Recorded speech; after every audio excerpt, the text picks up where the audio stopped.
Kizem, doutoranda do Programa de Pós-Graduação em Métodos Numéricos Aplicados à Engenharia, sob orientação dos professores Márcio Vilela e professor Sebastião Homero Franco. Vou apresentar a vocês o relatório da disciplina de trabalho individual. Para este trabalho individual, continuei os estudos envolvendo a equação de Fourier não linear, né? Então, no primeiro trabalho, nós estávamos pesquisando sobre os métodos de Newton e de Picard, né? Resultados esses que geraram um artigo para o evento Silance, que será apresentado no final de novembro na cidade de Foz do Iguaçu. Com os resultados encontrados, observamos que o método de Picard, na época, se sobressaía ao método de Newton, em relação à quantidade de iterações e tempo computacional. Porém, ele ainda necessitava de uma quantidade alta de iteradas, né? De vezes que precisava ser reiniciado o ciclo.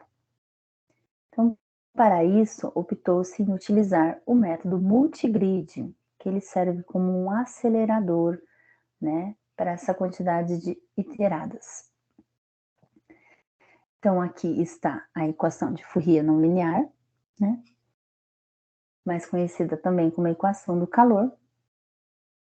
Esta equação, ela veio com um artigo do Filipov e do Farago, né, e para esse artigo, eles utilizaram o método de Newton para as linearizações, e quanto às variáveis xi e kappa, são esses valores apresentados aqui.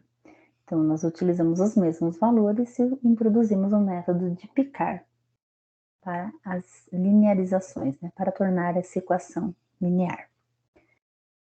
Este método de Picard ele consiste em utilizar um solver Gauss-Seidel para a resolução dele. Então, como eu disse, o método foi testado para single grid na primeira versão do trabalho. Para esta versão, então, utilizamos os ciclos V e W do multigrid. Ainda estamos em testes, mas eu apresentarei um relatório parcial dos resultados encontrados até agora. Em relação à quantidade de iteradas médias,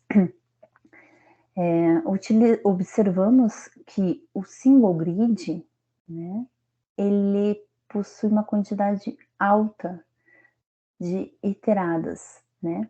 O que significam essas iteradas médias? É a quantidade de iteradas dividida pelo média de pontos, né?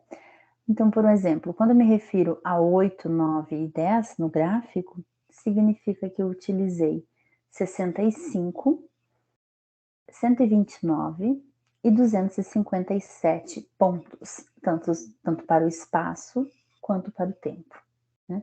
Lembrando que estamos trabalhando com um problema transiente, né? E para isso nós utilizamos a varredura time step, né? Então primeiro a gente resolve no espaço, depois a gente resolve no tempo. Então observamos aqui que o single grid, né, o multigrid, ciclo W, ele possui uma quantidade reduzida de iterações em relação aos demais métodos. Como o pior caso possível, né, analisado aqui, é quando o valor de xi é menos 1 e o valor de kappa é elevado a menos 1, então eu plotei um gráfico separadamente em relação a isso. Aqui, então, nós temos um gráfico utilizando 5, 6, 7, 8, 9 e 10, né? Como essa potência para a verificação dos pontos, né? E observa-se que o single grid, ele desempenha um papel que se assemelha a uma função exponencial, né? Os demais, eles também possuem, né, uma representatividade exponencial, mas de forma mais leve.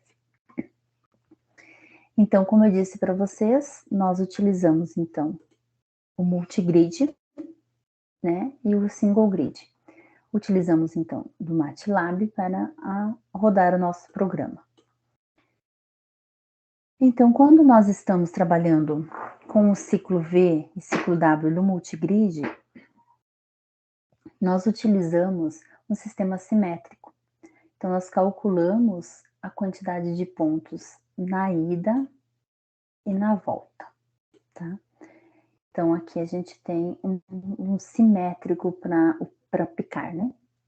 Então, isso nos traz resultados mais robustos também, quando a gente vai verificar a validade dos dados. Outra possibilidade para verificar se o nosso programa está de acordo ou não, né, é nós verificarmos a robustez do nosso programa. Para isso, nós utilizamos a quantidade de rows médios, né? Então, esse row é uma razão entre o resíduo atual e o resíduo inicial, né? Sendo esse resíduo maior possível, né? O máximo valor absoluto. E a gente fez, então, a média desses rows, né? Como a gente fez para as iteradas. Então, a gente calcula o row de cada ponto e depois divide pela média, né? Aqui a gente observa, novamente, que o ciclo W, ele possui um row menor. Então, né, pelos estudos, a gente conclui que a robustez dele é melhor. Quanto mais distante de 1 ele está, melhor ele é. Então, novamente, nós utilizamos 8, 9 e 10, né? E pegamos o pior cenário de todos eles e plotamos um gráfico também, né? Então, aqui está o gráfico, né? E aqui nós temos, então, em relação ao ciclo W e ciclo V, o ciclo W, novamente, então, ele apresenta uma maior desenvoltura, né? Uma melhor desenvoltura. Nós vamos continuar, né, com os estudos de solvers diferenciados, tanto para o ciclo V quanto o ciclo W, para ver se melhoramos a questão do nosso RU. E também vamos estudar o método FAS, multigrid FAS, que é um método solucionador que não necessita de linearizações. Ok? Então, para os próximos passos de estudo são esse. Muito obrigada pela atenção. Tenham todos uma boa tarde.